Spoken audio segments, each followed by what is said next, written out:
Eh, Selanjutnya, mewakili segenap panitia, kami mengucapkan karena masih suasana Syawal ya ibu-ibu, taqabbalallah minna wa minkum, siyamana wa siyamakum. Mohon maaf lahir dan batin. Semoga amal ibadah Ramadan kita menjadi tambahan catatan amal kebaikan di akhirat nanti, dan semoga kita semua senantiasa diberi kesehatan sehingga terus bersemangat dalam beribadah dan kembali dipertemukan dengan Ramadan yang akan datang. Amin, amin, amin, ya Rabbal Alamin. Untuk memulai acara kali ini, semoga acara kita bertambah keberkahannya. Marilah kita buka dengan bersama-sama membaca basmalah. Bismillahirrahmanirrahim. Untuk selanjutnya akan dilanjutkan dengan tilawah Quran surat Al-Maidah ayat 46 sampai 50 yang akan dibacakan oleh Ibu Rahmala. Kemudian Ibu Rahmala, tafadhol. Monggo Bu Mala.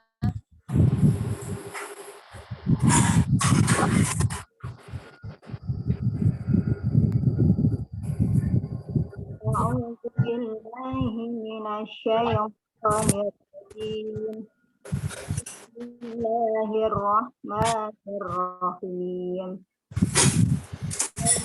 على كفرهم بعيسى بن مريم من التوراة فيه هدى ونور ومصدقا لما بين يديه من التوراة وهدى وموعظة للمتقين هم أهل الإنجيل بما أنزل الله فيه ومن لم يحكم بما أنزل الله فأولئك هم الفاسقون وأنزلنا إليك الكتاب بالحق مصدقا لما بين يديه من الكتاب ومهيمنا عليه فاحكم بينهم بما أنزل الله ولا تتبع أهواءهم عما جاءك من الحق لكل شرعة ومنهاجا ولو شاء الله لجعلكم أمة واحدة ولكن ليبلوكم فيما آتاكم فاستبقوا الخيرات إلى الله مرجعكم جميعا فينبئكم بما كنتم فيه تختلفون وأنحكم بينهم بما أنزل الله ولا تتبع أهواءهم واحذرهم أن يفتنوك عن بعد ما أنزل الله إليك فإن تولوا فاعلم أنما يريد الله أن يصيبهم ببعض ذنوبهم وإن كثيرا من الناس لفاسقون أفحكم الجاهلية يبغون ومن أحسن من الله حكما لقوم يوقنون Sadaqallahul azim. Sadaqallahu azim. Jazakillah khair Ibu Rahmala yang telah membacakan tilawahnya. Mudah-mudahan dengan dibacakan tilawah tadi menambah keberkahan acara kita pada sore hari ini dan menambah pahala terutama untuk yang membacanya dan kita semua yang mendengarkannya. Amin, amin, amin ya Rabbal Alamin.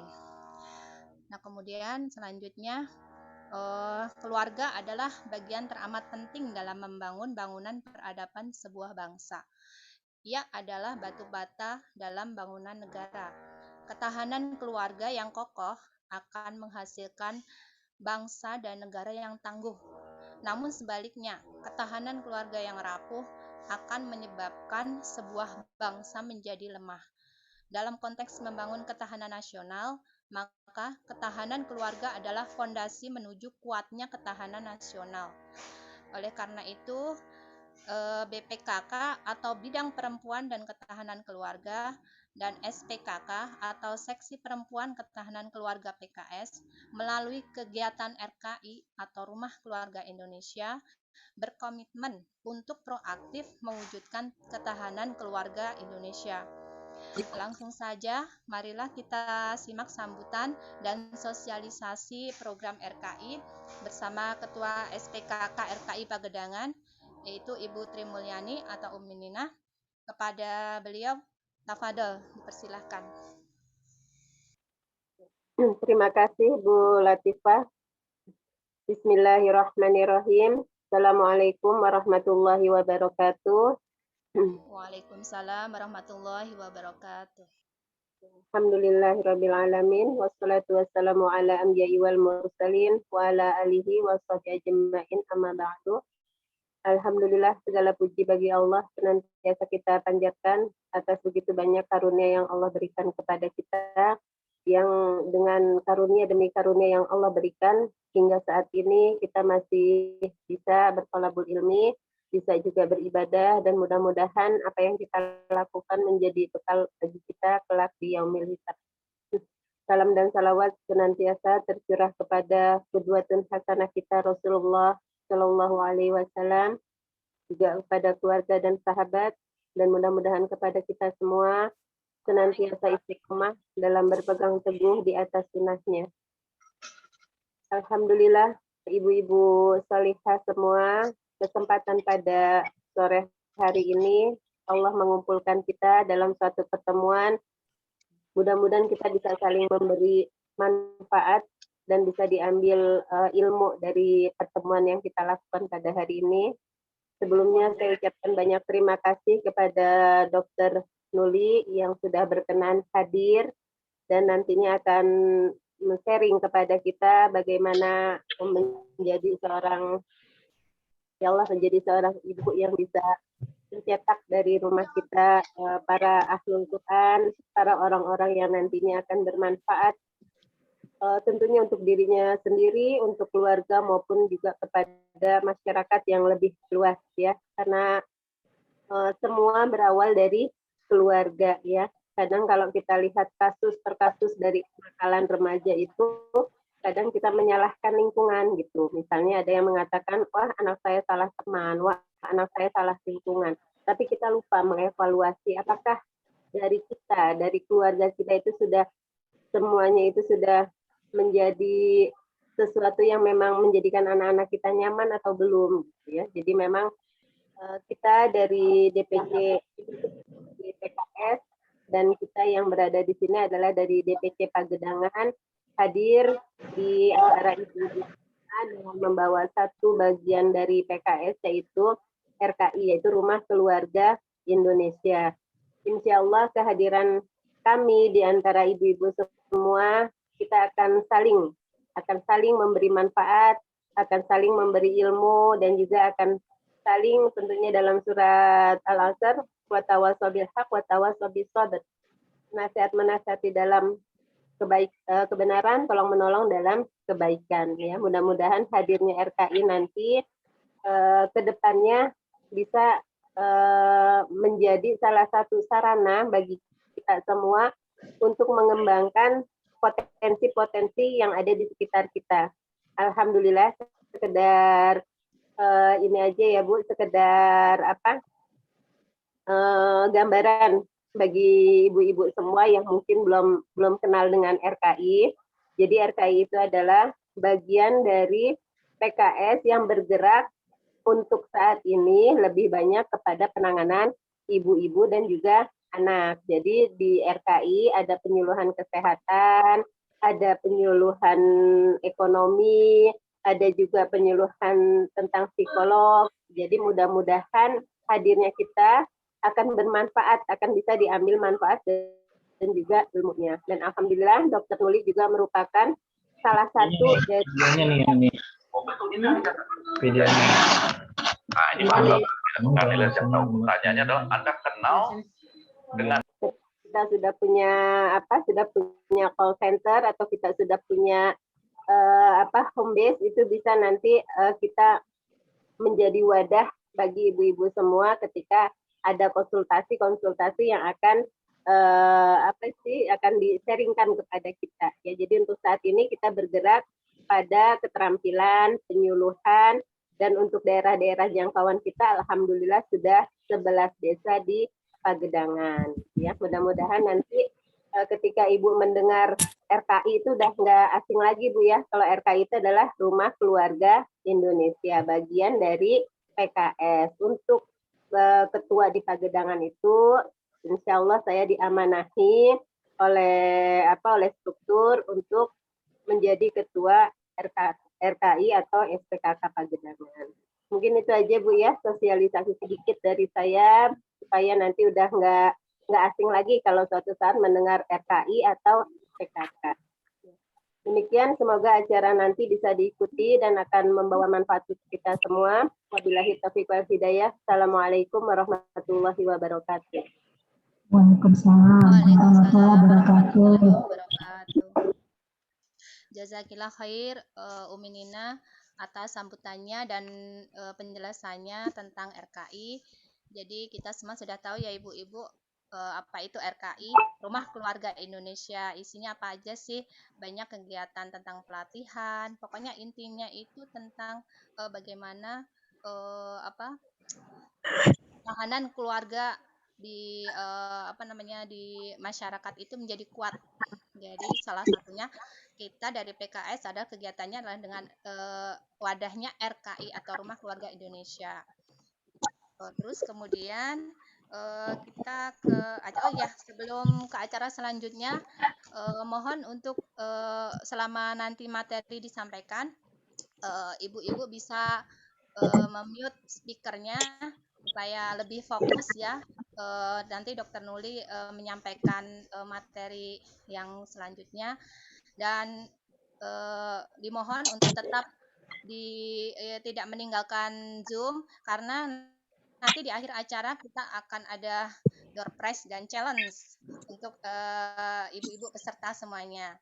Apa challenge-nya, apa door prize-nya nanti insya Allah gampang ya.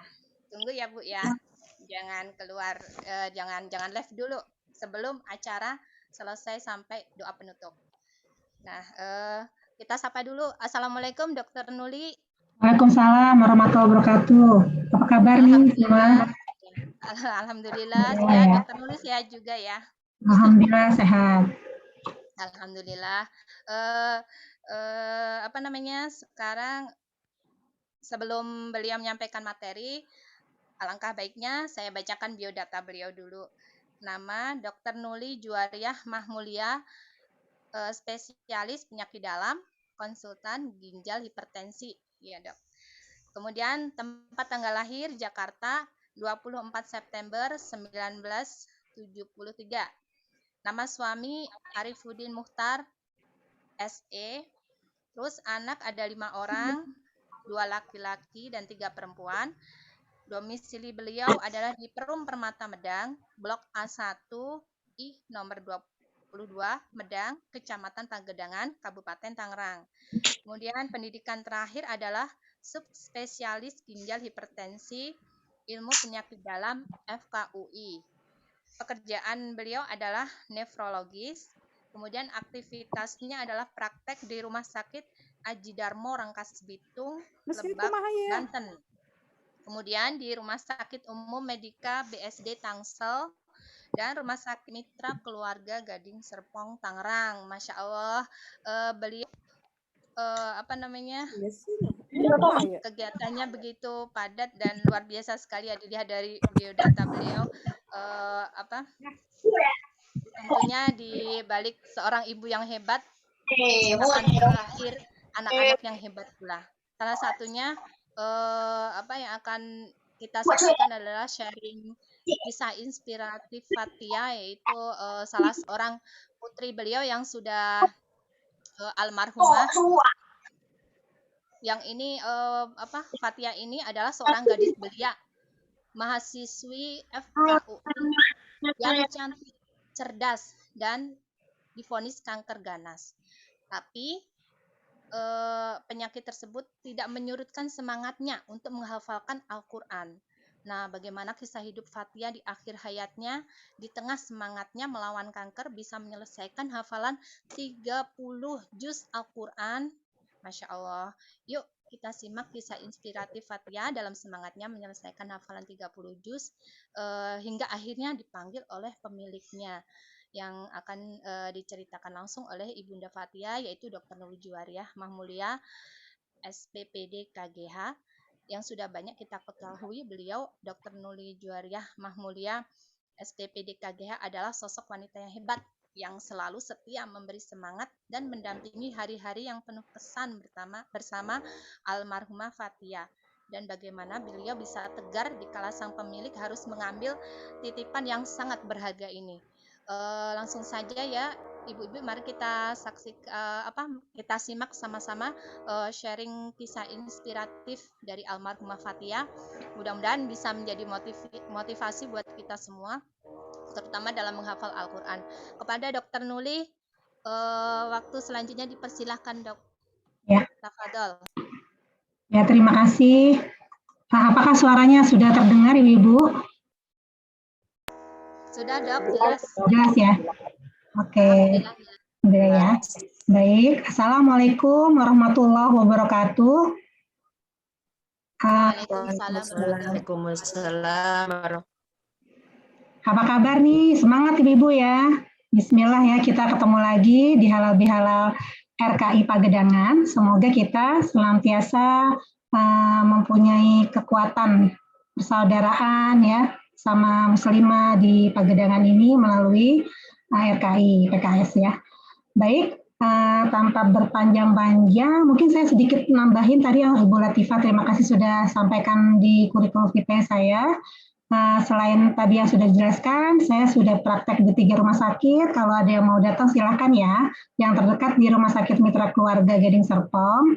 Kemudian sehari-hari saya juga menjadi anggota Ikatan Dokter Indonesia, Perhimpunan Ahli Penyakit Dalam Indonesia, Perhimpunan Nefrologi Indonesia atau Perhimpunan Subspesialis Ginjal Indonesia ya, dan satu lagi International Society Nephrology, itu Ikatan Nefrologi Dunia.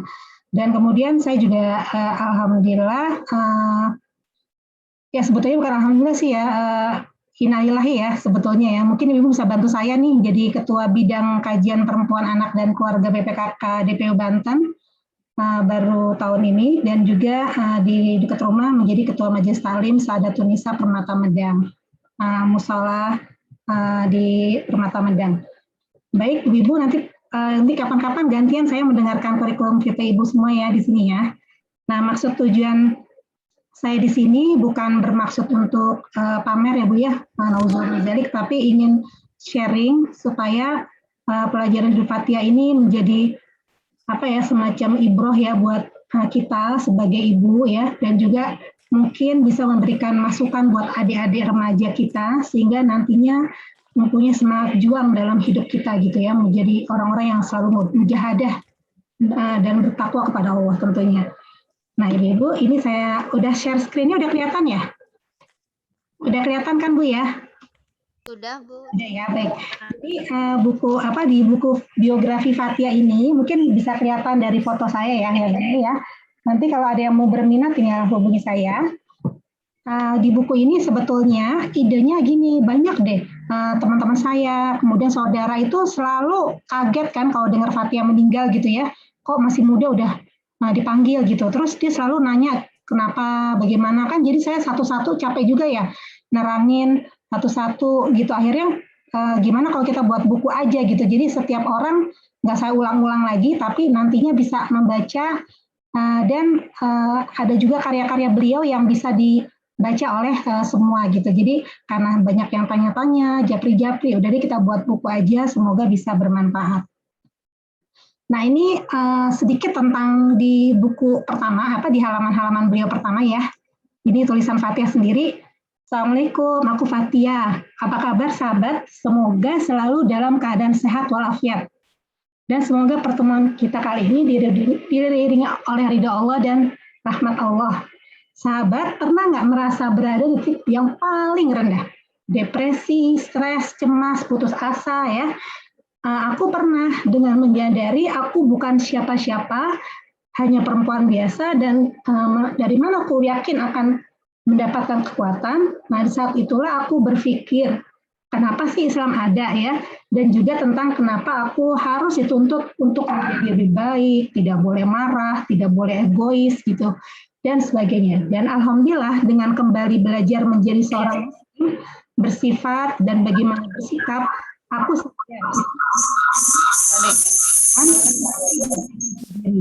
emang iya.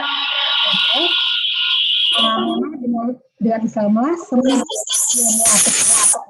sesuatu manusia. Mungkin saya mute dulu teman-teman ya. Sebentar. Udah di mute ya Bu? Bantu mute ya Bu Latifah ya. Dan ini menjadi titik balik aku untuk kembali mengerti betapa penting Muslim dengan perangkat Quran dan hadis menjadi pribadi dengan sifat yang kuat dan selalu berprasangka baik terhadap setiap hal yang terjadi. I don't ask myself to be beauty, I ask myself to do good deed. Then human brain recognize every good deed as a beauty.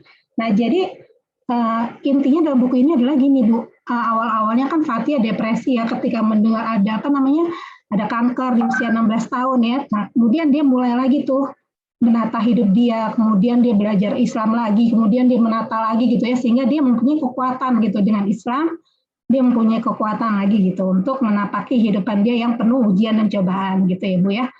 Nah ini sebelum saya bercerita banyak tentang bagaimana sih akhir hidup beliau, saya akan mulai dengan masa kecilnya. Jadi waktu saya menikah tahun 98, mungkin ada di antara ibu sekalian yang nggak jauh beda ya, kayak Bu Yaya, mungkin Bu Yaya malah di atas saya ya menikahnya ya, Bu Nina dan yang lain-lain ya, kita sebaya ya. Jadi waktu saya menikah tahun 98, kemudian saya ditugaskan ikut suami ke Medan. Jadi saya PPP-nya, puskesmas dokter puskesmasnya di Medan karena Pak Arief pindah kerja di Kota Medan. Nah pada saat itulah dalam perjalanan kita pindah-pindahan gitu ya, dan akhirnya kita tinggal di Medan dan saya dapat di PTT di Puskesmas Deli Tua.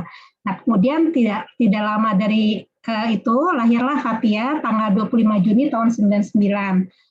Nah, kemudian karena saya dokter PTT di situ dan juga suami selain menjadi karyawan juga menjadi pemberdaya masyarakat, kemudian beliau juga ditunjuk menjadi ketua direktur ekonomi DPW waktu itu ya di Sumatera Utara dan juga membantu ikhwah di sekolah namanya Nurul Ilmi waktu itu ya.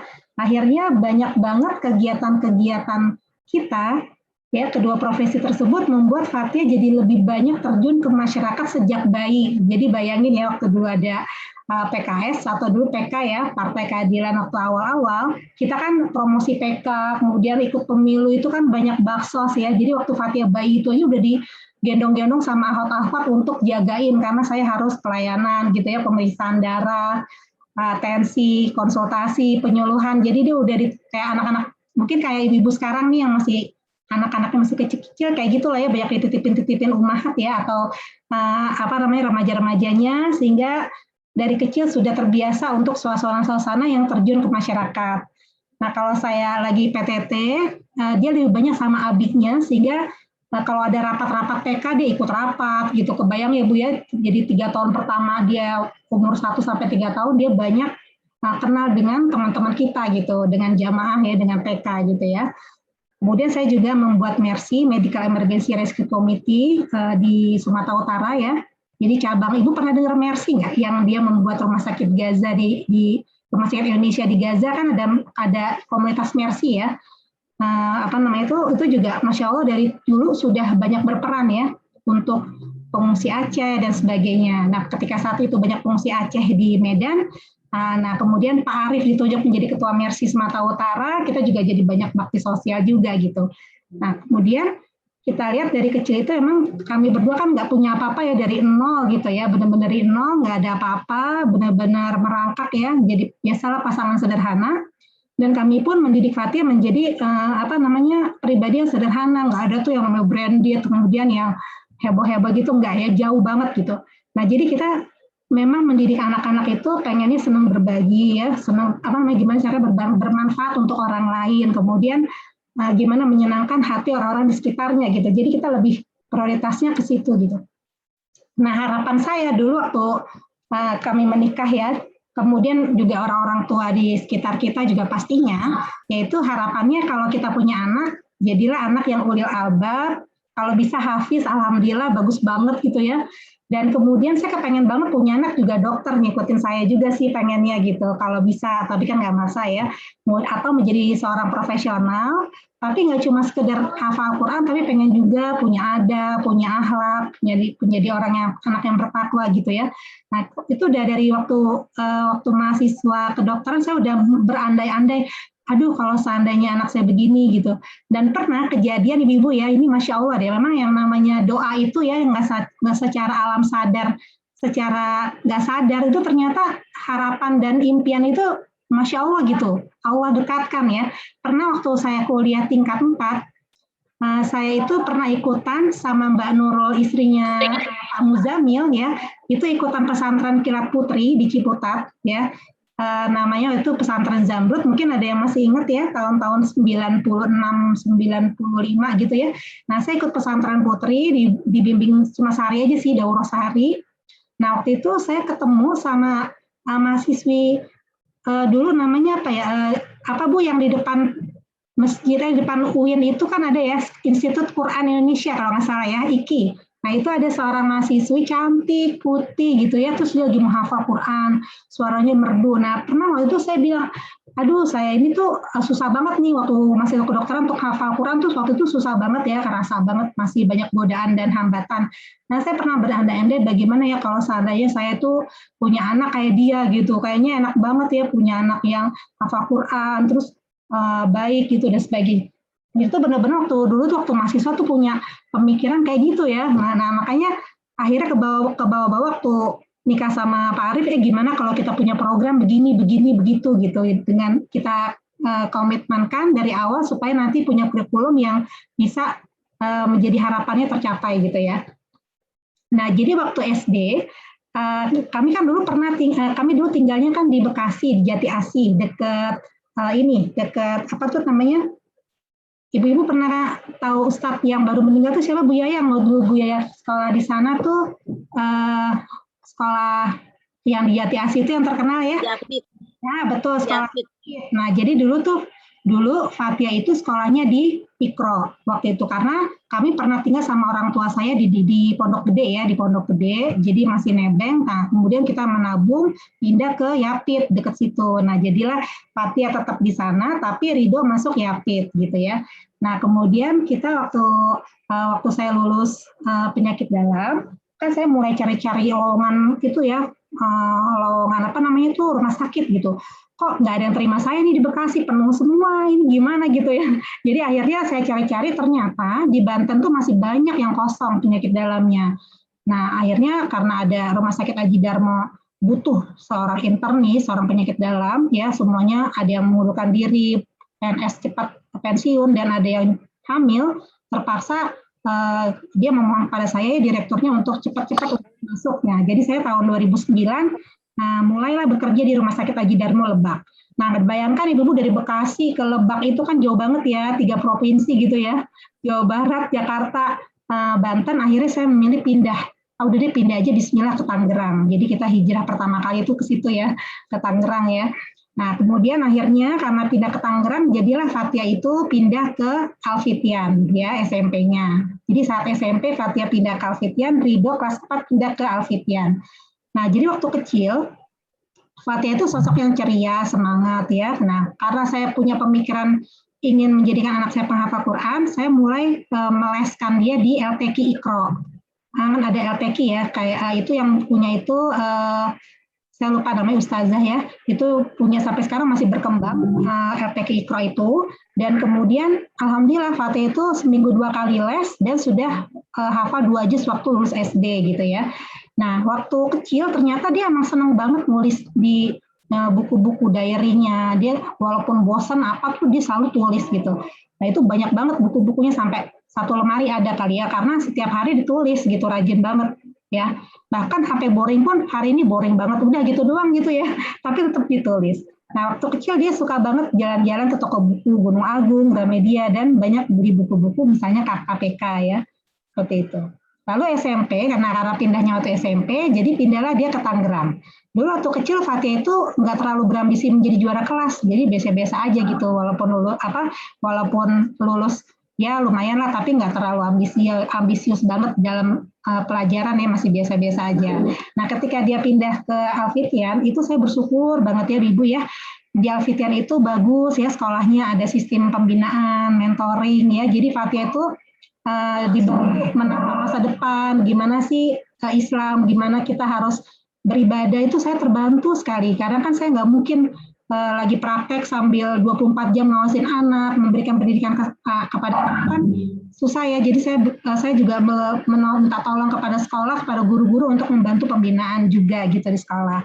Nah kemudian dari situlah ya ibu-ibu ya, alhamdulillah Fatia ini mulai mengubah pandangan hidupnya, jadi mulai serius, terus mulai mandiri belajar gitu ya, dan pakai jilbabnya juga serius gitu, dia nggak mau pakai celana panjang lagi, maunya pakai rok gitu, jadi emang pengen sesuai syariah gitu ya, ini syariat itu untuk berhijab gitu. Nah kemudian karena dia punya pemikiran pengen jadi dokter waktu itu, saya juga nggak tahu kenapa kepengen, padahal saya nggak maksa juga sih, cuma saya selalu cerita kalau lagi libur gitu ya, Umi kemarin ikut seminar bakti sosial ini, jadi mungkin dari situ dia terinspirasi ya, pengen jadi dokter, sehingga dia mikir, oh kalau jadi dokter berarti harus belajar ya, karena kalau masuk FK itu grade-nya kan grade 1 ibu-ibu ya, FK manapun yang negeri itu nilainya harus di atas 650 atau 700 kalau UTBK ya, jadi kebayang ya Bu, itu harus bisa 75% ke atas menjawab soalnya gitu, kebayang ya kan berat ya. Nah karena itulah dia serius belajar gitu, dan akhirnya kita berdua diskusi, saya menjadikan Fatih kayak sahabat ya, jadi kita diskusi gimana kalau kita ikut les yuk gitu, gimana kalau kakak ikut les. Akhirnya saya ikutilah les yang dekat rumah ini kan Sinotif ya Bu ya, ada les Sinotif, kemudian ada kursus-kursus yang lain kadang-kadang privat. Nah jadi sejak saat itulah dia semangat belajarnya, benar-benar kalau nulis ringkasan itu warna-warni, terus dia benar-benar serius sih, dia juara 1 atau enggak juara 2. Nah kebetulan ada temannya yang juga pinter, jadi tuh saingan tuh berdua gitu ya, jadi alhamdulillah ada saingannya, jadi dia jadi semangat belajar gitu. Nah kemudian selain dia ingin menjadi dokter, dia juga pengen belajar di luar negeri sebetulnya. Nah kemudian saya tawarkan gimana kalau mau belajar bahasa asing selain bahasa Inggris gitu. Nah akhirnya saya tawarkan mau bahasa Mandarin, Perancis atau bahasa Jerman. Nah kemudian dia pengen bahasa Jerman.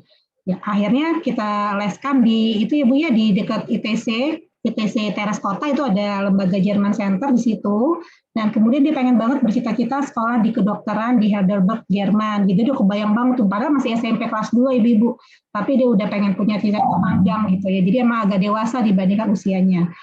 Kemudian selain itu dia senang berorganisasi, aktif di kegiatan OSIS, kemudian dia mulai menulis cerpen, naskah drama Palestina dan sebagainya. Dan dia juga fokus menghafal Quran, karena ada teman laki-lakinya yang kok dia udah 5 juz sih, padahal saya masih 2 juz. Kayaknya dia kalau ada yang lebih dari dia tuh kayaknya dia nggak mau kalah gitu, walaupun nggak maksudnya bukan yang terbaik, tapi dia pengen sedikit lah seperti dia gitu, dia suka curhat seperti itu ibu-ibu ya. Nah kemudian waktu SMA kita lihat di sini ya, pertama kali dia itu sebetulnya bukan di SMA 23, tapi masuk ke pesantren DKM ya, Darul Mulia. Nah di situ awalnya sebetulnya udah punya pemikiran kalau SMP masuk pesantren, cuma karena maju mundur akhirnya telat. Nah kemudian akhirnya SMA dia pengen nyoba nih masuk pesantren DKM, gimana sih merasakan jadi jadi seorang santri gitu ya. Akhirnya dia masuk ya ke situ, alhamdulillah, dan kemudian akhirnya dia stres juga ya ternyata, karena mata pelajarannya beda banget sama yang di SMP Alfitian. dia harus belajar hadis, tafsir, bahasa Arab gitu. Dan dia melihat teman-temannya yang dulu masuk SMP DKM kemudian lanjut, itu kan udah oke banget Ibu ya, udah lancar, udah wah pokoknya udah gampang banget. Nah dia merasa tertinggal gitu dan pernah nangis, pernah curhat ya Umi aku gimana ya nggak bisa bahasa Arab, nggak bisa ini gitu, kayaknya dia stres gitu. Nah akhirnya pelan-pelan saya bilang coba deh deketin temennya, tanya ke gurunya lebih intens, siapa tahu bisa bimbing gitu ya. Dan malah saya nggak kaget juga ya, alhamdulillah waktu nerima rapot dia ranking 2 gitu, padahal dia nangis-nangis gitu, nangis-nangis nggak bisa ini nggak bisa itu gitu.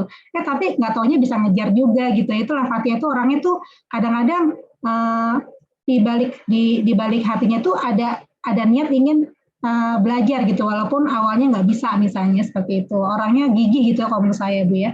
Nah kemudian kita tahu ya DKM itu kan standarnya emang hafalan ya, Bu Yaya kan anaknya Masya Allah ya, semuanya udah hafiz Quran, udah tahu deh gimana tuh DKM itu dituntut untuk fokus utamanya adalah hafalan gitu ya. Nah kemudian setelah dia menghafal, dia lihat ya, oh ternyata materi agamanya jauh lebih banyak daripada materi sainsnya, padahal dia ingin sekali masuk kedokteran gitu ya. Akhirnya dia pernah bilang sama saya, Umi gimana kalau Fathia masuk SMA negeri aja, karena kalau di DKM itu kan nggak bisa les Bu, kecuali kelas 3. Jadi kalau kelas 1, kelas 2 nggak boleh les privat, nggak boleh datengin guru, nggak boleh ikut NF gitu ya. Jadi kan dia merasa tertinggal dengan sekolah lain. Nah akhirnya dia berpikir, ya udah deh kalau gitu dia pindah ke SMA 23 Tangerang ya, yang terdekat dengan rumah, dan kemudian dia sudah tahu bagaimana cara menghafal, metodenya, dan akhirnya dia pindah dan setelah itu ikut bimbingan 2 tempat gitu, di Nurul Fikri dan BTA di BSD ya. Jadi emang tujuannya ingin mengejar IPA-nya biar bisa ini gitu. Karena dia merasa kalau ikut yang program yang itu loh Bu Yaya yang unggulan dari sekolah, dia merasa kayaknya Fathia nggak bisa, takutnya gitu ya, kalau yang undangan itu takutnya Fathia kan bukan dari basis pesantren, takutnya nggak bisa full gitu, mungkin pemikirannya seperti itu ya. Jadi mendingan dia pindah aja tapi dia sambil belajar Quran mandiri gitu. Nah akhirnya kita alhamdulillah dapat.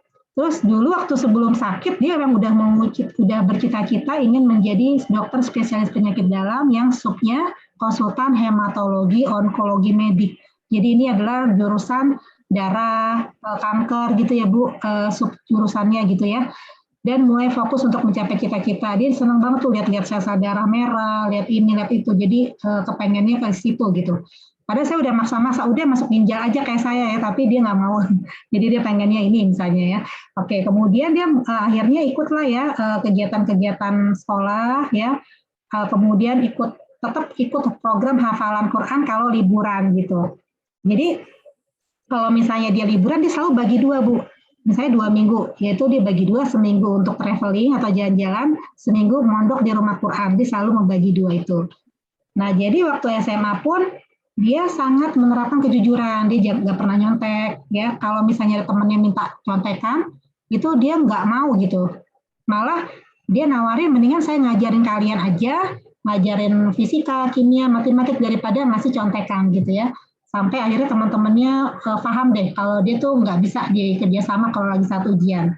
Nah kemudian alhamdulillah Fathia terpilih menjadi siswi terbaik di kelas IPA 3. Jadi ada 3 IPA. Dia yang ketiga gitu ya, maksudnya di kelas ketiga dia juara 1.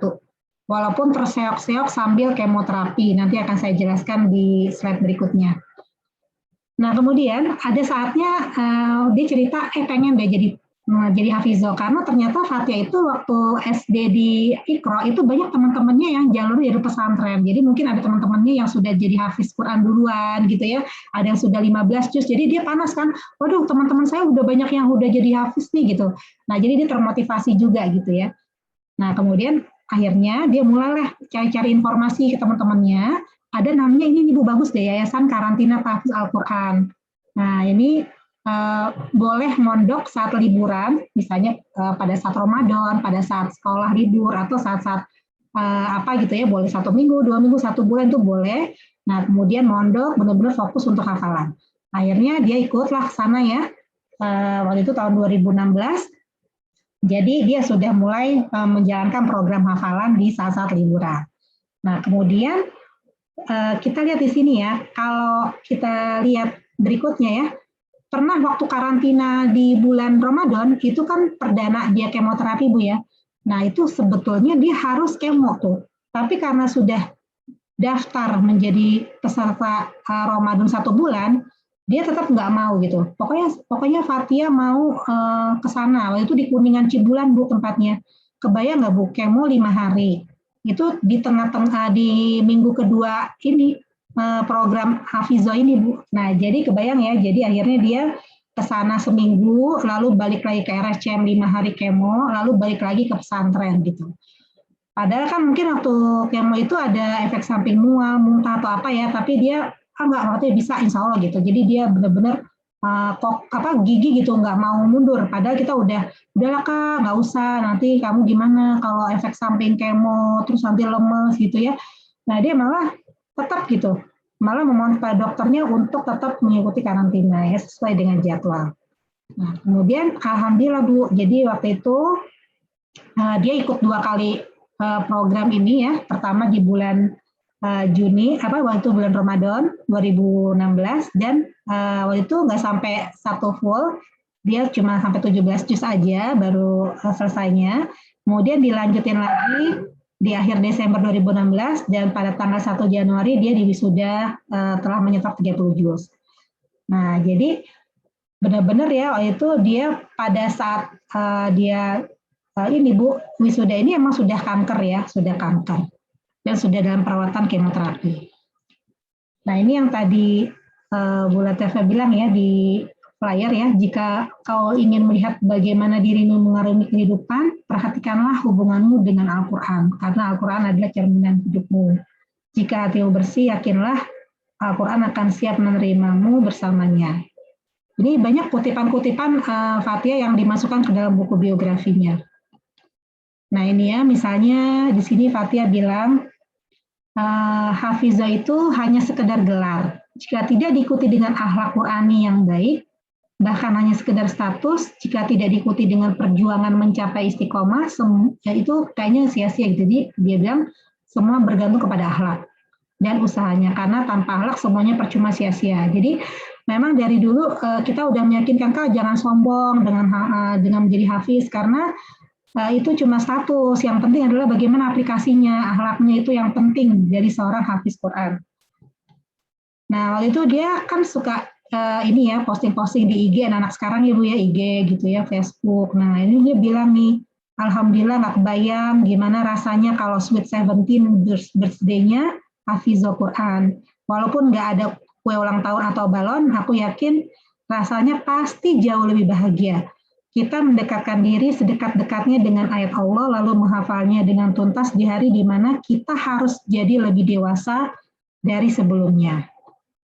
Nah, ibu-ibu yang dirahmati Allah, karena sudah menyelesaikan hafalan, dia ingin istiqomah. Akhirnya diajak teman-temannya untuk membuat ini Bu, kayak dulu tuh ada yang namanya OA, mungkin ada yang tahu ya, official account line, namanya Qurani Fighters. Jadi di situ ajang silaturahmi lewat media sosial bertujuan untuk mengajak teman-temannya reminder murojaah dan mentadabur ayat-ayat Al-Quran terutama tentang sains Qurani. Nah jadi kalau ada tanya-tanya apa, kadang-kadang bapaknya ditanya-tanya nih, ada yang tanya wakaf gimana nih, ya udah jawab gini-begini gitu. Jadi itu ajang tanya-tanya sebetulnya.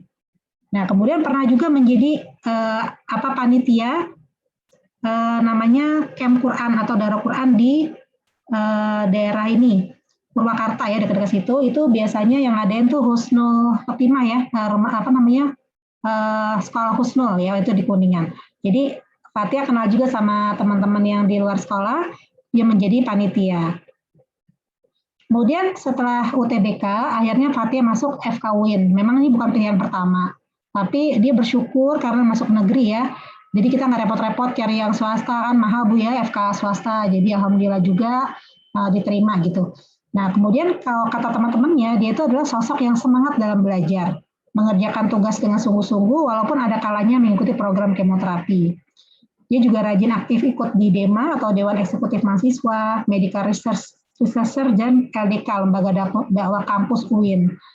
Kemudian dia rajin belajar kelompok dan mengajarkan teman-teman sekelasnya. Jadi banyak teman-temannya itu curhat, aduh Fatia saya hair gitu ya, dan akhirnya diajarin gitu. Jadi dia banyak banget menghabiskan waktu untuk teman-temannya yang ikut yang hair itu ya, dibantu sama dia untuk ayo jangan putus asa, ayo belajar lagi gitu. Dan dia bilang sama kita, saya mau Umi, aku maunya di kos ini karena di situ ada program hafalan setoran Quran gitu. Jadi dia mencari asramanya pun atau kos-kosan itu pun ya, yang terkait dengan setoran hafalan gitu. Nah, selain itu dia juga aktif mengikuti berbagai lomba seperti lomba poster, cerdas cermat, dan sebagainya. Nah, ini kira-kira Bu ya, kalau Ibu lihat di sini kan kayaknya nggak sakit ya Bu? Ya, nggak sakit ya, biasa aja gitu, nggak ada sakitnya gitu ya. Dia kalau udah gabung sama teman-temannya udah kayak lupa kalau dia sakit ya sebetulnya. Nah, saya sedikit cerita tentang bagaimana perjalanan penyakitnya. Jadi waktu itu Fatia mengeluh ada benjolan Bu di perut kiri bawah. Awalnya tidak nyeri. Itu sekitar bulan November 2015 saat dia naik saat itu dia kelas 2 SMA. Nah, karena semakin besar, saya curiga ini kenapa ya. Kemudian saya USG di RSUD Kota Tangerang, ternyata masih di USG itu pun sudah kelihatan tumor di dekat pankreasnya ya. Dan akhirnya ditelusuri, kemudian di awalnya tuh didiagnosis sebagai neuroblastoma, dilakukan kemoterapi 3 bulan. Ternyata setelah diagnosis ulang, ini kok nggak ada respon kemoterapinya, kok masih membesar. Nah, akhirnya dibuatlah pemeriksaan ulang patologi anatomi, ternyata hasilnya ini Bu, bukan neuroblastoma, tapi primitif neuroectodermal tumor pankreas stadium 3. Wah, saya kaget banget Bu. Stadium 3B itu berarti sudah masuk ke hati. Ya, sudah masuk ke hati tumornya dan sudah masuk ke berbagai dekat-dekat usus itu udah kena juga. Nah, pada saat itu Fatia benar-benar down banget ya, sempat nangis, pokoknya nggak terima awalnya gitu ya. Kok bayangkan tiba-tiba yang awalnya cerah ceria, ikut sana sini gitu ya, tiba-tiba harus didiagnosis kanker gitu. Dia kaget banget ya. Nah, kemudian menjalankan kemoterapi selama 3 tahun ya, dan yang paling sedihnya Bu ya, kalau saya lihat ke belakang itu nyeri perutnya itu sangat luar biasa. Sebetulnya kalaupun kanker tapi nggak ada nyeri, ya itu mungkin orang-orang yang pengidap kanker itu masih bisa beraktivitas seperti biasa. Tapi karena sakitnya luar biasa, jadi semua aktivitasnya terganggu, kualitas hidupnya pasti turun. Kalau sudah sakit itu benar-benar tengkurap atau meringkuk gitu ya di kamar, kadang-kadang nangis gitu ya, itu sakitnya luar biasa. Udah segala macam obat nyeri kita berikan dari yang mulai oral, mulai pil, suntikan, bahkan sampai di tulang belakang kita kasih juga.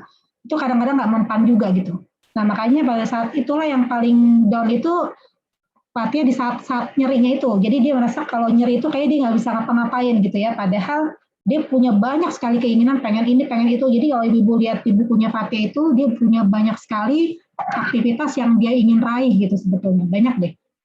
Dan itu kayaknya merasa terganggu dengan nyerinya. Nyeri perutnya yang makin lama makin banyak, makin besar gitu intensitasnya. Nah kemudian 2 kali operasi ya. Pertama 1 April 2016, kemudian dilanjutkan lagi operasi kedua, tapi ketika operasi kedua itu tumornya sudah menyebar, akhirnya tutup lagi, nggak bisa, dokter udah angkat tangan. Dokter bedanya bilang ini nggak bisa dioperasi, harus kemo aja. Nah, ketika kemo pun berganti-ganti pengobatan, ya jenis obatnya nggak pertama cocok awalnya, kemudian nggak mempan lagi, tumornya ada yang mengecil, ada yang besar gitu, jadi ada mix tumor namanya ya, ada yang mengecil, ada yang besar, lama-lama nggak ada yang satu pun nggak ada yang berhasil gitu. Dan saya sudah berusaha untuk konsultasi dengan profesor ya di RSCM, tanya-tanya teman-teman saya yang kuliah di luar negeri juga gitu ya, ada yang juga bahkan ada yang menawarkan gimana kalau kemo di Jerman lah, di Brussels atau di Singapura, di Malaysia gitu ya, banyak deh yang menawarkan seperti itu.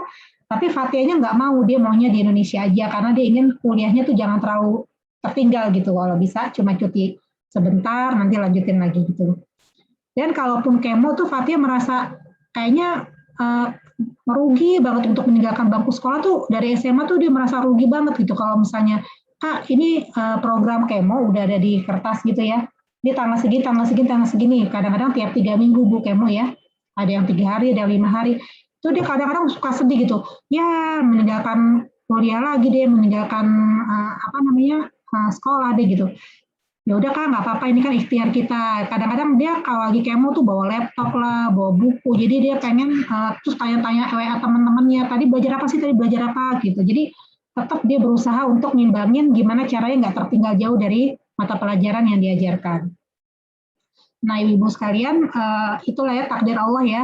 Fatia itu cuma bertahan 3,5 tahun. Jadi setelah kemoterapi 3,5 tahun, dia pernah stop kemo karena efek sampingnya luar biasa, rambut rontok ya. Rambut rontok mungkin nggak seberapa, tapi ada juga kalanya dia buang air kecilnya jadi terus-terusan gitu ya, mengganggu. Kemudian yang paling nggak enak itu mual muntah. Akhirnya pernah saya stop dulu dan kita punya program nanti bulan Agustus kita coba lagi Kak, kita coba di rumah sakit lain ke teman saya untuk kemo diganti kemo yang obatnya berubah gitu, obatnya beda ya dengan yang sebelumnya.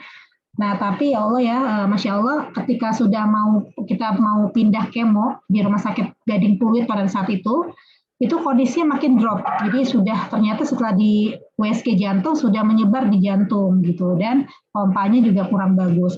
Akhirnya Fatia dirawat di Rumah Sakit Medika BSD dan meninggal 1 Agustus 2019. Itu juga meninggalnya juga saya habis membersihkan buang air besarnya ya. Kita masih ngobrol nih Bu. Jadi waktu itu hari Kamis jam 10 pagi ya. Kita masih ngobrol-ngobrol gitu ya, masih dengerin murotal gitu. Terus saya tanya, Kak, ini Umi bersihin buang air besarnya gitu ya, miring kanan yuk Kak sebentar gitu ya, nanti miring kiri ya di sini ya. Nah ketika miring kanan sudah, mau miring kiri itu tiba-tiba udah henti napas gitu. Kayak tidur plek gitu, jadi loh tadi barusan masih ngomong iya Mi gitu ya, tiba-tiba udah aja. Jadi nggak ada sesak napas, nggak ada apa tuh Bu, yang drama yang aduh kasihan ya kalau ngeliat orang lain ya, yang susah gitu. Kalau Fatia tiba-tiba kok langsung meninggal gitu, nggak ada apa gitu. Jadi benar-benar tiba-tiba gitu. Saya juga kaget ya dan itulah akhir dari bagaimana Fatia meninggal pada saat itu. Jadi benar-benar tiba-tiba barusan 1 detik 2 detik yang lalu masih ngomong, tiba-tiba seperti orang tertidur udah aja gitu Ibu ya. Nah itu tanggal 1 Agustus. Nah Ibu-ibu sekalian, selanjutnya kita lihat ya bagaimana Fatia itu juga ingin menjadikan semua aktivitasnya adalah ibadah. Nah contohnya di sini adalah hobinya dia sebetulnya ada 3 yaitu menulis, traveling, dan fotografi. Nah menulis dia sudah punya buku yang namanya Surat Cinta yang Pertama, ini kecil ya Bu. Kemudian dia pernah ikut juga lomba cerpen oleh itu kalau nggak salah mengadakan mahasiswa UI dan dia masuk dalam 10 besar. Judulnya kalau nggak salah itu judulnya ini Catatan Perjalanan Muslimah Hembusan Dakwah di Austria. Itu ini adalah kisah nyata waktu ikut jalan-jalan ke Vienna waktu itu dengan saya waktu ada acara seminar diabetes ya, saya ajak Fatia 2014 September. Nah pulang dari situ dia buat cerpen. Kemudian kalau traveling juga dia juga senang banget dan ini pernah alhamdulillah Bu ya pernah umroh 2 kali. Pada saat ini dia waktu itu belum sakit nih, belum terlalu sakit. Nah yang ini nih Februari saya sama Pak Arif punya ide gimana kalau kita umrohin Fatia tujuannya untuk berdoa supaya siapa tahu ya Allah memberikan mujizat gitu untuk kesembuhan. Jadi waktu itu sebelum meninggal sempat umroh lagi di bulan Februari. Kemudian waktu itu Fatia pernah cerita sama saya, Umi kalau ada waktu pengen deh jalan-jalan ke Berlin apa ke Jerman karena dia waktu les Jerman itu dia kan diceritain tuh bagaimana negara Jerman, kota Berlin gitu ya. Dia pengen banget gitu, Umi kalau ada rezeki yuk kita ke sana gitu. Dan saya udah nabung tuh waktu tahun 2018 akhir ya. Nah ketika itu saya ada seminar di Budapest ya, di kota Budapest itu di Hongaria.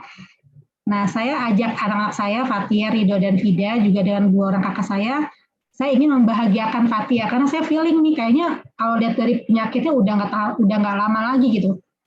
Nah jadi saya ajak dia, terus saya ya udah kita jalan-jalan yuk gitu sambil lebaran di sana gitu. Jadi lebaran itu kalau salah tanggal 4 Juni lebaran di Berlin, lalu nanti kita ke kota Brussels, Paris, Heidelberg, Praha, dan berakhir di Budapest. Jadi saya lanjutkan seminar 3 hari kemudian, kalau anak-anak sama kakak saya pulang duluan gitu, karena Fatia ngejar kuliah pada saat itu ya, jadi nggak mau nunggu lama-lama. Nah, setiap dalam perjalanan Pak Arif bilang, ayo kalau pergi ke luar negeri, jangan lupa sedekah, terus jangan lupa bawa Quran, wakafkan ke masjid di sana, datangi Islamic Center-nya gitu. Jadi kita jangan seneng-seneng terus, tapi ingat-ingat dakwah di sana, ingat-ingat ya wakaf, sedekah, dan sebagainya gitu. Kemudian dia juga suka senang fotografi, ini salah satu contoh, waktu itu Fatia pernah jadi juara 1 di DKM. Ini foto dia ya. Jadi ini sebetulnya deterjen Rinso atau apa gitu. Dia foto, ini mirip banget sama kayak bintang ya di katanya gitu ya, kayak bintang di langit. Jadi ini dia alhamdulillah dapat uang kemarin kalau nggak salah berapa ya, berapa ratus ribu, ya udah infakin aja atau wakafkan aja atas nama Fatia gitu contohnya. Nah traveling ini ya Bu ya yang tadi saya cerita, jadi alhamdulillah ini Ibu bisa lihat ya kurus banget Bu. Terus perutnya kayak orang hamil. Ya perutnya tuh ada cairan, ada pembesaran organ gitu ya. Jadi benar-benar kurus, malnutrisi, terus cekung pipinya habis ya. Nah itu waktu traveling ya masih ada sih nyeri-nyeri, tapi alhamdulillah ya bawa obat nyeri itu dia masih bertahan, masih kuat gitu ya. Jadi kita ke Berlin, kemudian ke Brussels, Heidelberg, Praha, dan Paris gitu ya, sempat jalan-jalan. Nah Ibu mungkin terakhir ya, jadi Fatia itu pernah di bukunya itu bilang ujian itu tanda cinta. Awalnya kan dia marah gitu, nggak terima gitu, tapi alhamdulillah gitu ya, saya senang banget. Ternyata Fatia menjadikan ujian ini suatu cinta dari Allah gitu, kebayang nggak Bu? Ujian cinta gitu, gimana misalnya kita kehilangan rumah, sakit, itu bagian dari cinta Allah. Kayaknya mustahil ya kalau kita pikir-pikir ya, kok cinta sih gitu, bukannya kita malah sebel, bukannya kita seuzon gitu, tapi ini dibalik sama dia, jadi inilah cintanya Allah, jadi kita harus benar-benar harus bisa menerima dengan ikhlas dan berusaha gitu. Nah, jadi ini Bu ya, jadi dia mendapatkan banyak dukungan dan motivasi dari teman, keluarga, ataupun kerabat, dan masih bersemangat menjalani hari-harinya dan menggapai mimpi. Ia yakin cintanya pasti akan menaungi setiap langkah usaha seseorang yang tak pernah berputus asa dari rahmatnya. Dan dia juga sadar bahwa cintanya itu mengharuskan makhluknya untuk lebih banyak menebar kebaikan dan manfaat sebagai rasa syukur atas setiap detik yang telah diberikan. Nah ini Bu, jadi kita sekeluarga ya, insya Allah walaupun Fatia sudah tidak ada, tapi kita punya program. Nah mungkin Ibu bisa mungkin bisa contohkan juga untuk keluarga kita yang sudah meninggal, apakah orang tua kita, saudara kita ya. Ini saya udah banyak tanya sama beberapa ustadz, jadi intinya ada 6 Ibu, mungkin walaupun beliau sudah tidak ada jasadnya, tapi amalan-amalannya bisa kita kirimkan ya. Pertama mungkin dengan membaca Al-Fatihah, baca Quran. Misalnya kita kalau baca Quran 1 juz, setengah juznya diniatkan untuk almarhumah atau keluarga kita. Kemudian doa-doanya jangan lupa. Kemudian kita bisa membadalkan haji, dan alhamdulillah Fatih sudah dibadalkan haji pada tahun 2019. Kemudian kurban bisa juga kita kirimkan, dan wakaf jangan lupa, ini yang terbesar. Supaya amal solehnya itu nyampe terus untuk Fatihah. Mungkin itu aja Ibu. Terima kasih sudah mendengarkan. Kalau ada pertanyaan silahkan. Mohon maaf bila ada kekurangan. Assalamualaikum warahmatullahi wabarakatuh. Waalaikumsalam warahmatullahi wabarakatuh. Masya Allah, sangat menginspirasi sekali ya Dokter Nuli kisahnya tadi, sekaligus menjadi motivasi gitu buat kita semua, terutama yang saat ini mungkin masih masih jauh gitu ya dari segi hafalan Al-Qur'annya gitu. Bagaimana dari kisah Fatihah tadi bisa menjadi penyemangat buat kita semua untuk lebih dekat dengan Al-Qur'an dan lebih bersemangat dalam menghafal Al-Qur'an. Ini ada beberapa catatan tadi yang dari kisah inspiratif tentang hafalan Quran Fatihah tadi. Yang pertama, bahwa anak soleh yang akan menjadi jariah, amal jariah buat orang tuanya adalah yang pertama yang mendoakan orang tuanya, dan yang kedua adalah yang bermanfaat untuk orang lain, seperti kita yang tadi harapan kedua orang tua Fatia tadi ya. Terus yang kedua, bahwa harapan dan keinginan yang dituangkan dalam doa insya Allah akan terkabul, terutama doa orang tua untuk anaknya insya Allah pasti akan dikabulkan oleh Allah. Makanya pelajaran buat kita semua, banyak-banyaklah kita memiliki harapan dan keinginan yang baik untuk anak-anak kita, dan kita terus berdoa untuk kebaikan anak-anak kita. Insya Allah Allah akan mengabulkannya. Terus komit kedua orang ibu-ibu atau relasi pernikahan gitu. Jadi komitmen kedua orang tua Fathia yang menginginkan bahwa anaknya bukan cuma berprestasi secara akademis tapi juga menjadi hafizah yang itu akan menjadi investasi di akhirat nanti untuk kedua orang tuanya. Terus yang kemudian ini yang paling penting adalah tadi catatan dari Fathia tadi, jika mau menghafal Al-Quran atau menjadi hafizah maka perbaiki hubungan kita dengan Al-Quran. Nah, kita harus dekat dengan Al-Quran, maka Al-Quran akan bisa menerima kita, maka kita insya Allah akan bisa lebih mudah menghafal Al-Quran kalau kita banyak berinteraksi dengan Al-Quran. Salah satunya adalah melawan malas untuk selalu tilawah. Tiada hari tanpa tilawah Al-Quran. Itu akan menjadi awal untuk kita bisa lebih mudah menghafalkan Al-Quran. Terus yang selanjutnya tadi untuk untuk orang tua, bahwa anak itu adalah titipan. Jadi ketika yang mempunyai atau menitipkan titipan yang berharga atau yang itu buat kita adalah terbaik, kita sayang, kita kita jaga dengan baik. Nah, itu kita harus rela gitu. Kita harus mengikhlaskan, karena tidak ada yang sia-sia, bahwa semua yang kita lakukan untuk menjaga titipan dari yang menitipkan barang yang berharga tadi, insya Allah itu akan menjadi amal tambahan amal kebaikan kita di akhirat nanti.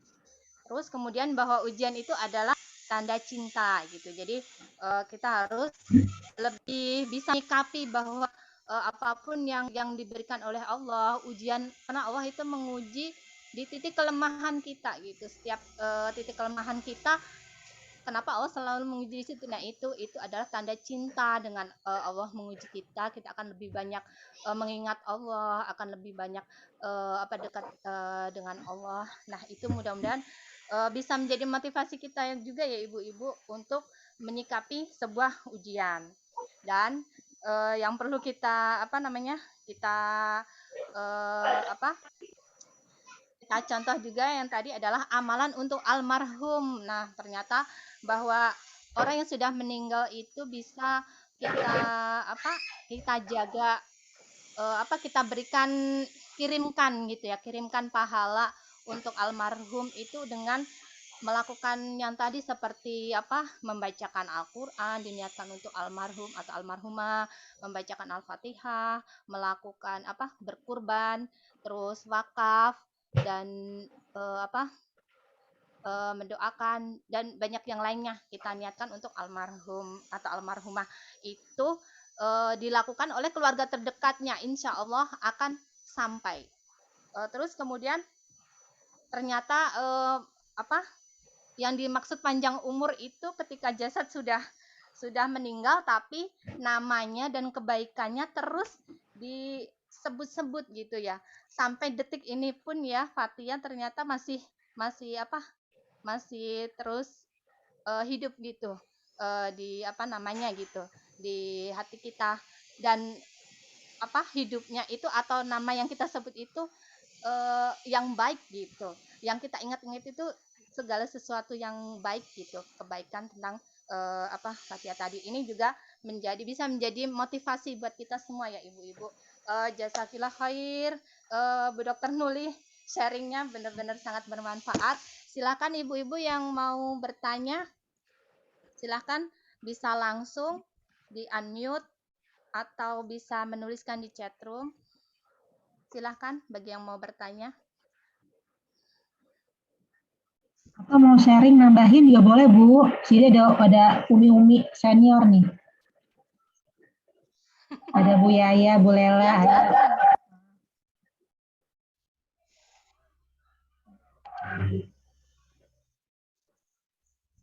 ada ibu-ibu yang mau bertanya, silakan.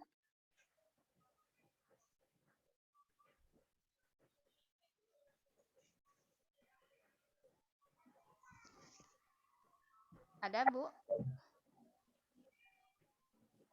Silakan di unmute kalau yang mau bertanya langsung atau menulis di chat room bagi yang mau bertanya kepada Dokter Nuli. atau sharing pengalaman pribadi.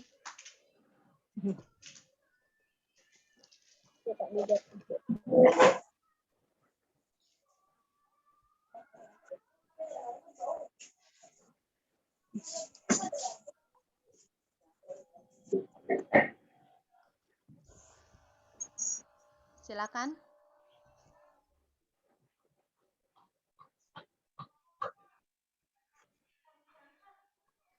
Sedikit memberikan kesan aja ya Bu Latifah ya. Ya, silakan Mi. Iya. Alhamdulillah mungkin saya lumayan cukup mengenal Fathia ya Bu Nuli ya, karena saya dekat dengan Bu Nuli, ya otomatis dekat dengan Fathia walaupun nggak selalu bertemu. Tapi mungkin Masya Allah yang saya kesan paling saya terima dalam diri Fathia itu akhlaknya. Itu yang paling kesannya, lembut orangnya ya, lembut, santun, dengan orang lain supel, ramah gitu ya. Mungkin itu yang kadang-kadang sulit kita temukan di anak-anak sekarang. Gitu. Itu Masya Allah, itu mungkin cerdas banyak gitu ya, hafiz Quran banyak gitu. Tapi Masya Allah dengan akhlak yang lembut itu yang Masya Allah, kesan saya tuh Fathia cuma itu. Dan kemudian 2 hari menjelang 3 hari mau wafat, itu saya sempat jenguk Fathia di BSD ya, di BSD. Insya Allah masih bisa mengingat. Kemudian ya Alhamdulillah Allah memberikan rezeki kepada saya menjadi salah satu yang memandikan Fathia saat itu. Ya, Masya Allah gitu. Makanya saya bilang kan begitu sama Bu Nuli sama Pak Arif. Ini saya sedang memandikan bidadari surga gitu ya. Masya Allah. Bu Nuli maksudnya bersyukur ya, bersyukur Masya Allah, berbangga punya anak seperti Fathia. Dari wajah, dari Masya Allah, dari semua penyakit yang dia tahan selama sakit itu Masya Allah, ketika saya mandikan itu bidadari surga banget. Itu aja. Ya itu kalau saya bilang salut Bu Nuli, buat Pak Arif, berbangga punya anak seperti Fathia. Mudah-mudahan anak-anak kita pun bisa mencontoh Fathia. Itu mungkin kesan terdalam dari saya buat Fathia. Terima kasih. Jazakallah khair Umi Yaya sharingnya ya. Ini ada yang bertanya, Bu Nuli, saya bacakan. Ya, boleh Bu. Ya. Dari Bu Sofia, Assalamualaikum Bu Nuli, boleh dibagikan Bu amalan apa yang bisa menguatkan hati Ibu menghadapi semua cerita dahsyat yang indah ini? Angkat orang di meja. Ulang lagi Bu. Bu Latifah, tolong diulang lagi. Ya, Assalamualaikum Bu Nuli, boleh dibagikan Bu amalan apa yang bisa menguatkan hati Ibu menghadapi semua cerita dahsyat yang indah ini? Ya, baik, terima kasih Bu Sofia. Jadi sedikit boleh ya saya share lagi nih Bu. Sedikit, mungkin ini ibu-ibu udah pada tahu juga sih sebetulnya. Cuma banyak teman-teman yang nanya, kok kamu ini sih ini banget sih semangat terus gitu, kayaknya nggak sedih-sedih gitu, berarti sedih juga ya. Nah ini Bu, jadi kita tuh kalau di rumah itu ya, kenapa kita harus semangat terus ya, nggak boleh ada lemah atau lemot gitu istilahnya ya, karena kita ingat ibu-ibu juga pastinya sama kayak saya, setuju ya tentunya. Tujuan hidup kita nggak cuma di dunia, tapi ini di akhirat. Jadi kita harus meraih, gimana caranya kita bisa meraih cintanya Allah gitu. Ridho dan rahmat. Jadi gimana caranya Allah tuh ridho sama kita, cinta sama kita, dan merahmati kita itu gimana? Kita harus merayu-rayu Allah supaya kita dapat cintanya Allah gitu. Itu utamanya gitu. Jadi nggak boleh lengah sedikit pun dengan tujuan ini. Jadi walaupun kehilangan seorang, musibah, kita harus buktikan pokoknya saya masih cinta sama Allah gitu. Nggak boleh ada kata mundur gitu ya. Gitu. Jadi Itu Bu, nomor 1. Nah, kemudian yang kedua, nah ini Bu, atur ayat 21. Jadi masuklah bersama keluarga orang yang kita cintai selama-lamanya. Jadi insya Allah kalau kitanya semangat, kitanya beribadah, kita berharap, nah ini semuanya bisa masuk surga sama-sama. Jangan sampai ada anak kita yang lain masuk neraka dulu, dicuci dulu, baru nanti nyusul, aduh jangan sampai gitu. Kita berdoa, ya Allah gimana caranya orang tua kita, anak-anak kita, satu keturunan kita, keluarga besar kita kumpul arisan kayak halal bihalal ini gitu ya, kayak kemarin Idul Fitri, ini kita kumpul semua gitu. Jadi ini yang membuat kita selalu bangun tidur itu, oh iya, tuh dua ini nggak boleh lupa. Tujuan akhirat sama ajak orang-orang yang terdekat terutama untuk ke surga bareng-bareng. Jadi kita nggak boleh soleh sendirian, kita harus ajak orang lain dakwah sama-sama, apalagi keluarga terdekat untuk masuk surga sama-sama gitu ya. Nah yang ketiga, gimana caranya saya jadi orang soleh, jadi orang yang atau wanita soleh supaya saya bisa menjadi jalan supaya orang tua kita masuk surga tanpa tapak kesulitan gitu. Nah kalau kita semua ibu-ibu di sini soleh, kita mendoakan orang tua kita, itu mudah-mudahan menjadi jalan yang gampang untuk orang tua kita masuk surga dari ridha Allah. Jadi itulah tujuannya. Jadi saya gimana cara saya bisa jadi soleh ya? Mau nggak mau harus ikuti apa yang Badan Kaderisasi PKS ikuti kan, ada program-programnya saya ikuti, baik ibadah mahdoh, ibadah khusus, ibadah sosial saya ikuti semua. Supaya saya ingin menjadi pribadi yang seperti ini gitu ya Bu ya. Nah yang kedua ini Bu, jangan lupa kita kan banyak kesulitan, rintangan hidup, macam-macam ya Bu. Nah disinilah amalan saya ini kumpul dengan orang-orang yang soleh, dengan ibu-ibu sini, dengan Bu Nina, Bu Latifah semua. Di sini adalah keluarga saya di sini. Jadi kita berkumpul sama orang yang soleh sehingga menjadi semangat, menjadi ingat lagi tujuan hidup kita, supaya kita beramal soleh terus, nggak putus-putus, menebarkan manfaat terus. Nah itu. Jadi dengan kita berkumpul dan berjamaah dengan teman-teman kita, dengan keluarga kita di sini, kita menjadi semangat. Yang kedua, jangan lupa kita harus ikuti kajian, pembinaan ya Bu ya, supaya kita diarahkan yang lurus, nggak belok-belok. Jadi kita harus mengikuti pendidikan keislaman dan pembinaan yang berkesinambungan menjadi bekal hidup kita. Jadi bersyukur kita ikuti pembinaan ini ya, di RKI ini, di BK ini ya, supaya kita terus diarahkan menjadi orang yang baik. Kemudian ingat misi kita, tadi menjadi hamba Allah yang cinta Allah, khalifah, menjadi pemimpin di muka bumi dengan cinta Allah, dan juga menjadi keluarga dakwah, menjadi anak yang soleh. Nah, jadi amalan saya tentunya nggak lepas dari kurikulum. Jadi Ibu, ayo kita buat kurikulum keluarga kita. Mungkin yang udah sih terusin aja ya. Di sini pasti bagus-bagus. Perencanaan anak itu penting banget Bu. Anak saya mau diapain sih? Yang anak SD, SMP, SMA ya punya kurikulum perencanaan keluarga dan anak, tabungan, hidup sederhana sesuai prioritas. Artinya gini, maksudnya hidupnya itu yang prioritasnya apa sih? Kalau saya kan pendidikan, kesehatan ya, itu yang nomor 2, itu yang paling penting buat anak-anak. Lalu banyaklah berbuat amal soleh supaya kita dibantu Allah tentunya ya. Jadi kita tuh merayu raya Allah dengan beramal soleh juga gitu ya.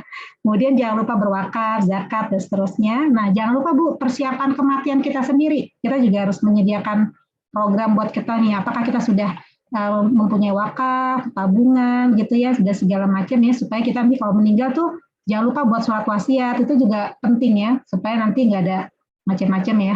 Hutang dan sebagainya misalnya ya. Waktu yang, nah ini jadi mungkin itu Bu tadi amalan-amalannya sih nggak jauh-jauh dari tujuan strategi kita. Terus kenapa saya harus semangat? Karena saya harus mencari nafkah untuk wakaf gitu.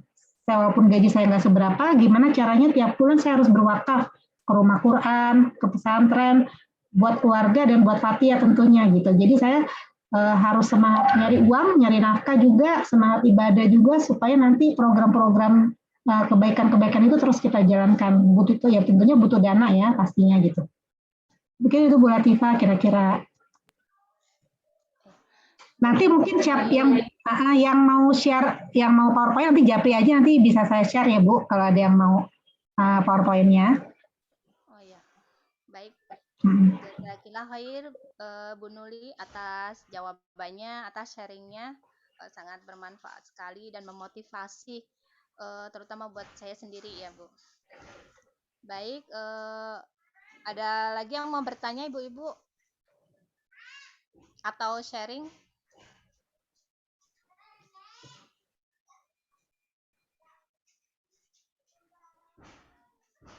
Nggak ada? Sepertinya sudah Bu Latifah. Oh, ya. Iya. Baik, kalau tidak ada yang bertanya lagi, mungkin kita cukupkan ya Ibu-Ibu untuk acara sharingnya. Selanjutnya acara door prize, kami pilih untuk 2 orang akan kita kasih challenge nih. Yang pertama yang tadi pertama kali masuk yaitu Ibu Putri Komala. Iya. Assalamualaikum, Bu Putri Komala, bisa dinyalakan ininya apa? Bisa dinyalakan speakernya?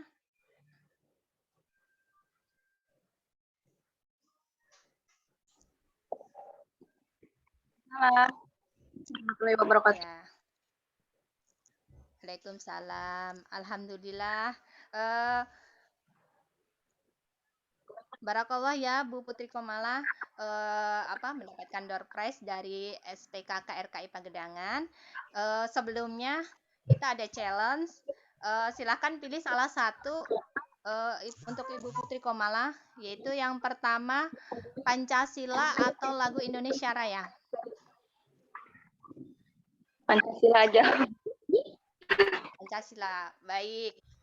Karena Pancasila itu dasar negara kita ya Ibu-Ibu. Mungkin dulu kita tiap hari Senin, tiap upacara kita melafalkan Pancasila dari sila pertama sampai sila kelima. Dan itu mungkin kita sudah hafal. Tapi sekarang karena nggak sekolah lagi, udah lama, sekarang kita tes nih. Silakan Bu Putri Komala membacakan teks Pancasila sila pertama sampai sila kelima.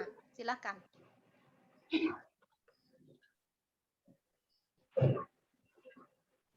Assalamualaikum warahmatullahi wabarakatuh.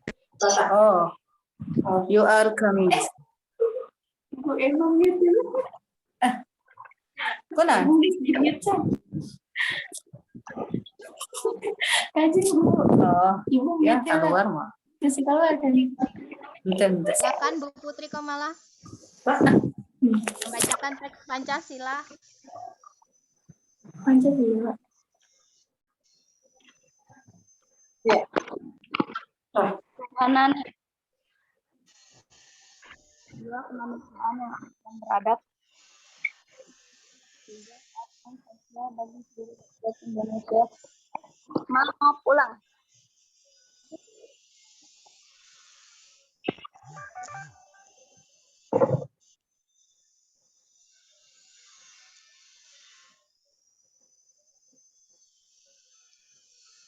Sudah Bu?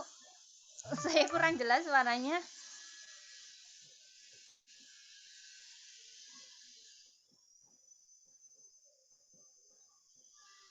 Sudah ya Bu? Bu Putri Komala?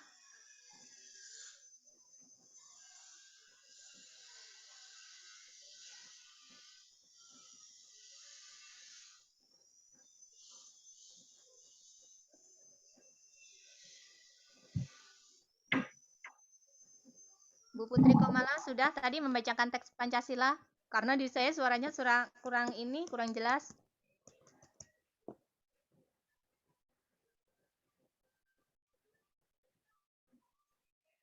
Panitia gimana?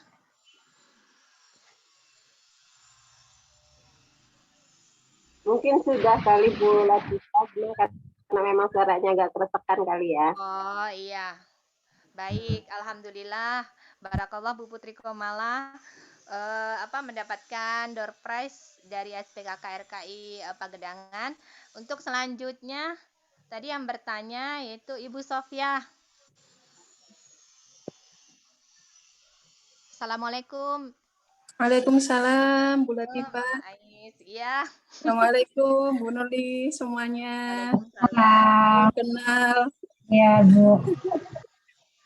Mama Ais, Halo. silakan mau membaca teks Pancasila atau menyanyikan lagu Indonesia Raya. Aduh. Pancasila aja lah. Ya, Nyanyi, silakan. Jangan Mi, nanti langsung internetnya langsung error nanti kalau saya nyanyi Mi.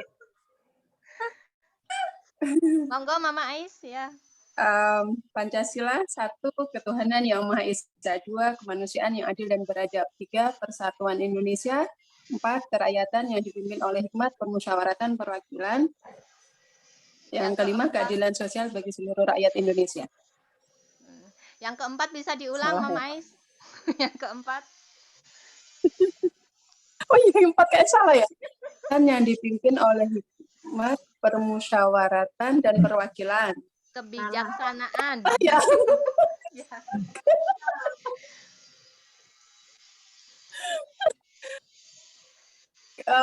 Allahu Akbar.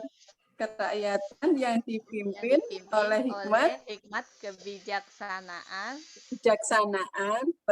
dalam permusyawaratan dan perwakilan. Ya, alhamdulillah. Masih hafal ternyata ya ibu-ibu ya. Ternyata terbukti. Ini kalau tes TWK nggak lulus ini. Ya. Untung bukan anggota KPK. Alhamdulillah untuk door prize-nya barakallah untuk Bu Putri Komala, dan yang kedua untuk Ibu Sofia. Nah, nanti akan mendapat bingkisan dari SPKK RKI Pagedangan. Alhamdulillah. Terima kasih. Bu Latifah. Iya. Yang Bu Putri alamatnya di mana ya? Bisa minta di chat, ditulis di chat enggak Bu Putri? Oh iya, Bu Putri Komala, mohon alamatnya bisa ditulis di chat room.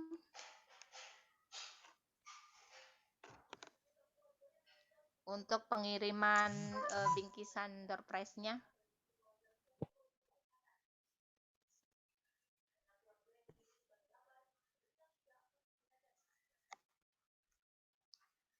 Baik, sambil menunggu Bu Putri Komala menuliskan alamatnya di chat room, mungkin kita cukupkan sampai di sini saja ya ibu-ibu acara kita pada sore hari ini. Alhamdulillahirabbil alamin. Terima kasih atas kehadiran ibu-ibu semuanya. Mudah-mudahan setiap niat kita dan waktu yang kita luangkan selama acara ini mudah-mudahan dapat menjadi tambahan catatan amal kebaikan buat kita semua. Amin amin ya rabbal alamin. Marilah kita tutup acara pada sore hari ini dengan bacaan hamdalah alhamdulillahirabbil alamin. Kemudian dengan istighfar 3 kali, astagfirullahaladzim, astagfirullahaladzim, astagfirullahaladzim. Qulillahumma malikal mulki tu'til mulka man tasya wa tanzi'ul mulka mimman tasya wa tu'izzu man tasya wa tudillu man tasya biyadikal khair innaka ala kulli syai'in qadir. Tulijul laila fin nahari wa tulijun nahara fil lail wa tukhrijul hayya minal mayit wa tukhrijul mayyita minal hayy wa tarzuqu man tasya bighairi hisab. Allahumma inna hadza iqbalu lailik wa idbaru naharik wa aswatu du'atik faghfirli. Allahumma innaka ta'lamu anna hadhil qulub qad istama'at ala mahabbatik wal taqat ala ta'atik wa tawahadat ala da'watik wa ta'ahadat ala nusrati syari'atik wa wathiqillahumma rabitataha wa adim wuddaha wahdiha subulaha wa amla'ha binurikal ladzi la yahbu washrah suduraha bifaidil imani bik wa jamilit tawakkuli alaik wa ahyaha bima'rifatik wa amitha ala syahadati fi sabilik innaka ni'mal maula wa ni'man nasyir. Allahumma amin wa sallallahu ala sayyidina Muhammadin wa ala alihi wa sahbihi wa barik wasallim. Dan marilah kita tutup acara kita pada sore hari dengan bacaan dengan doa kafaratul majelis. Subhanakallahumma wa bihamdika asyhadu alla ilaha illa anta astaghfiruka wa atubu ilaik. Bu Latifah foto bersama dulu yuk. Foto bersama. Silakan ibu-ibu dibuka videonya. Kita akan foto bersama dulu.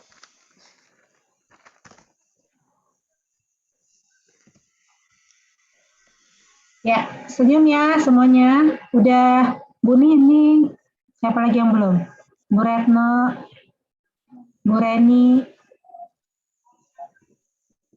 ya, Bu Nining, Bu Maya, udah ya, oke, Bu Risti, Bu Maya, udah ya, 1, 2, 3, senyum. Sekarang halaman kedua ya, bentar.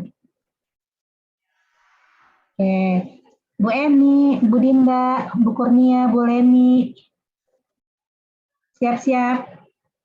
Yang belum, Bu Esti.